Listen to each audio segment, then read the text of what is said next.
High, চলে এসেছি আবারও একটা ভ্লগ নিয়ে। সকালবেলায় ভ্লগটা শুরু করেছি। তো সকালবেলায় আমার মনটা খারাপ হয়ে গিয়েছিল।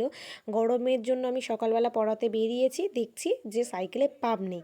তো আমার মাথায় হাত, তো কি করব, পাম্প দিয়ে বেরিয়ে গেলাম, গিয়ে আমি চলে আসলাম পড়াতে। তো এই পড়াগুলো দেখে না আমার খুব মজা লাগছিল, আর ছোটোবেলার স্মৃতিও মনে পড়ছিল। তো তোমরা কারা কারা এই পড়াগুলো পড়েছো অবশ্যই কমেন্ট করে জানিও।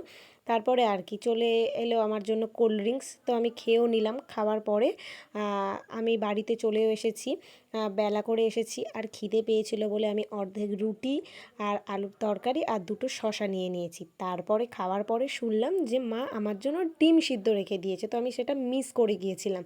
তারপরে আর কি ডিম সিদ্ধটা খেয়েও নিলাম। ডিম সিদ্ধটা দেখে তোমরা কেউ খারাপ ভাববে না, ছাড়াতে গিয়ে এরকম ভেঙে গিয়েছে। তারপরে আর কি গরম এত পড়েছে, আমি মুখে বরফ মাখছিলাম আর খুবই রিল্যাক্স ফিল করছিলাম। বিশ্বাস করো, এতটা ভালো লাগছিল না। যেহেতু সকালবেলা স্নান করেছি আর গরমের সময় কি করব, ওই জন্য আমি মুখে বরফ মাখছিলাম। তারপর একটা জিনিস ট্রাই করলাম, তোমরা বাড়িতে এই জিনিসটা ট্রাই করবে, খুব সুন্দর। গরমের জন্য তো একদমই মানে একটা পারফেক্ট জিনিস। তো দেখো আমি কিভাবে কি বানাচ্ছি সেটা তোমাদের সাথে সবটাই শেয়ার করছি, তোমরা এরকম বাড়িতে বানাবে।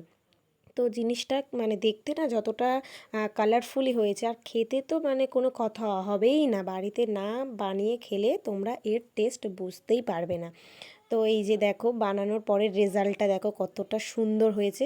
তারপর খাওয়ার পরে আমি আর কিছু খাইনি, ঘুমিয়ে পড়েছিলাম। ঘুম দিয়ে উঠে আমার খিদে পেয়েছিল, এই প্রজাপতি বিস্কুট খেয়ে নিয়েছিলাম। প্রজাপতি বিস্কুটটা খুবই ভালো লাগে খেতে। তারপরে না আমাদের এখানে কারেন্ট ছিল না বলে আমি কোনো ভিডিও